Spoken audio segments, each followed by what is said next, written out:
I am back up here in the old camp spot from last week where I got sick. Surprisingly, there was a lot of vacant camp spots on the way in.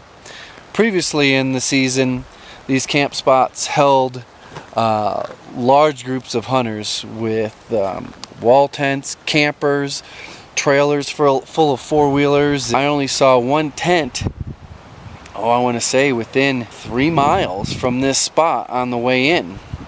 3 o'clock in the afternoon. I'm going to try to get in and just kind of go slow. And I don't want to irritate my upper chest and go into like a coughing fit or anything like that. Okay, it's 5:30. The weather's cleared up. I did a few calls in the spot that I was sitting and didn't get anything. So I made my way into this little meadow because I want to check it out. And I'm not sure, but I think I see a wallow. This little meadow here is in the middle, completely surrounded by pretty thick forest. Okay, I'm pretty sure this is a wallow. Not sure how active it is.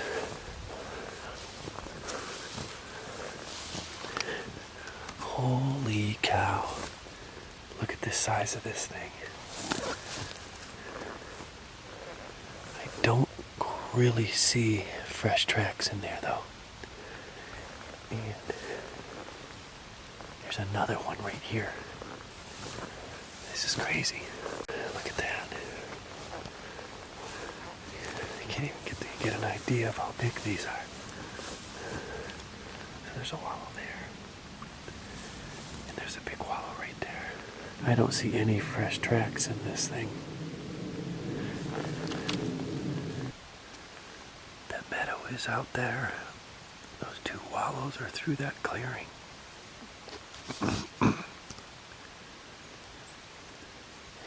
I just bugled twice and got nothing in return. Super quiet. Alright, it's 10 minutes till 7 and I haven't heard anything. On September 22nd, if there's elk in this drainage, they should be bugling. So I'm taking that as a sign that I'm going to try to go up over to the next ridge, which isn't too far, 500 yards or so, and listen off to that side. And like I said, if there's elk here, I mean there's obviously used to be elk here. Those big wallows down there, they will be bugling on September 22nd at 7 o'clock at night. I'm not sure what to make of not hearing anything tonight. I'm not even hearing ATVs, or I heard one truck and that's it. And got to 7 o'clock and the wind completely stopped, birds stopped, squirrels stopped. It was so quiet. You could hear a pin drop, but I didn't hear anything as far as elk goes. These are saved images here, and I'm camped right there, and I went over to this. This is the meadow that the wallows are in, and I kind of just watched it. But the bigger picture is there's this drainage, and even that drainage there. And you can walk this ridge line and come down them without getting into real thick deadfall. So tomorrow, I think my goal is I take off from here, I go up, over, and I get in. I'm going to check this aspen patch out right there. I was in there last week and it had some pretty good sign. So tomorrow being the 23rd, I could probably do some calls here This is a good bedding area. I could do some calls in this area here, see if anything responds, and then I'm going to make my way down to this next aspen area over here, and eventually I want to see if I can make it all the way down to this meadow. It's about a mile and a half away, and kind of go from there. I may backtrack down here and come up another ridge to get back, but that's kind of the game plan for tomorrow. Alright, there's no way. Well, maybe you can see it there. Well, you can see my GPS spot. The arrow is pointing right to a group of aspens. What I'm doing is I'm working my way in and up slightly towards the left, and it gets real thick in there. There was a lot of bedding area. There's a lot of small, like 10-foot tall aspens that makes it pretty dense. So once I get like 100 yards away from there, I'm gonna call and see what happens.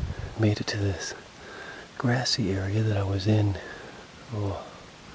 almost a week ago. The aspens are just in there. Where I'm at right now is a bedding area. There's beds there, right there, and right there.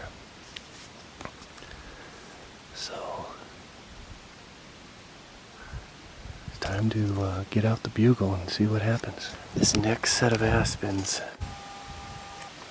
you can just see them just down over this little hill here. And it's a big section that extends quite a ways down in, but it's still 100% surrounded by forests like this. And there is little pockets of meadows, tiny meadows, inside the aspen grove.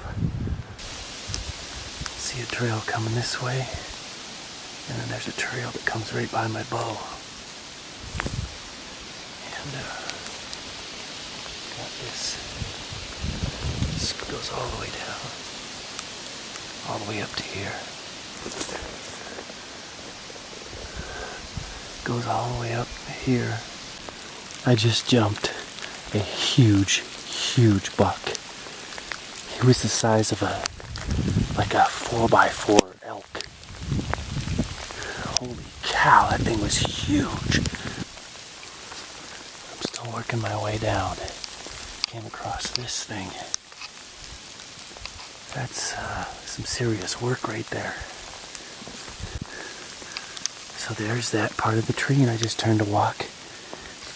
And over here, a good 10 feet away, this thing must have got caught up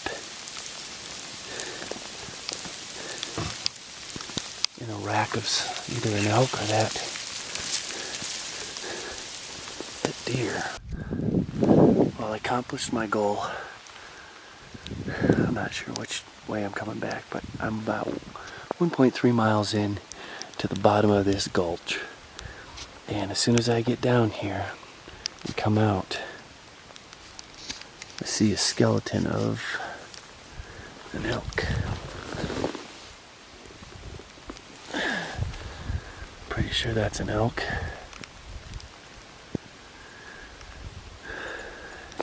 Some pretty heavy bones. You can see where they sawed through right there. Here's the other side of his jaw. Not sure what that is. Might be part of the pelvis. Yeah, that's part of the pelvis.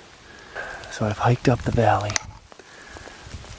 this way, 1 mile from that skeleton. And man, this looks beautiful. The rain is, well, it was sleet and it turned to rain, and now it's just switching over to snow. And it's 3:06 in the afternoon, and I'm gonna bugle and see if the sound will go up into those ravines there. But I am real close to last call if I'm gonna make it out of here tonight. Holy cow. That's a little boy moose, but he is kind of my only way out. See, look at his lips. Go on. Get. If I head up that way, there's really nowhere for me to go except in the extreme deadfall. He's right there, so I'm going to make a weird bugle noise and see what he does.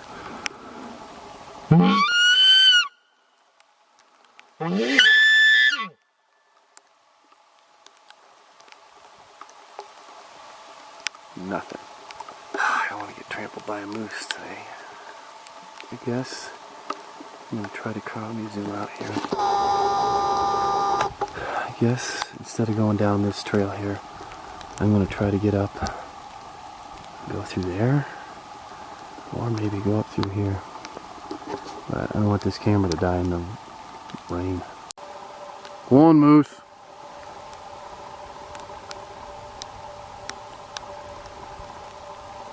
God dang it. I got a feeling my scent's blowing towards me.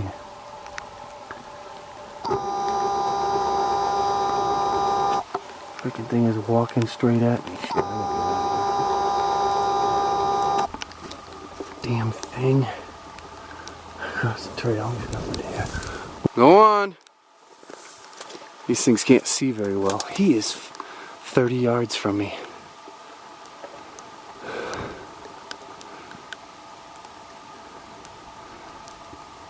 I might. God damn it, he's coming. Come on, moose.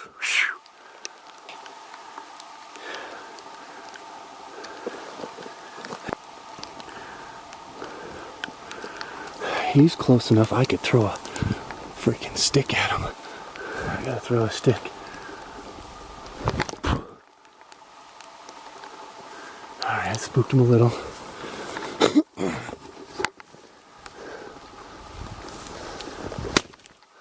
There he goes. If a young bull is that bold, I would hate to run into a cow with a calf down here. That was pretty intense. I got water on the lens. I made it back down to the skeleton. I've been carrying these two sticks.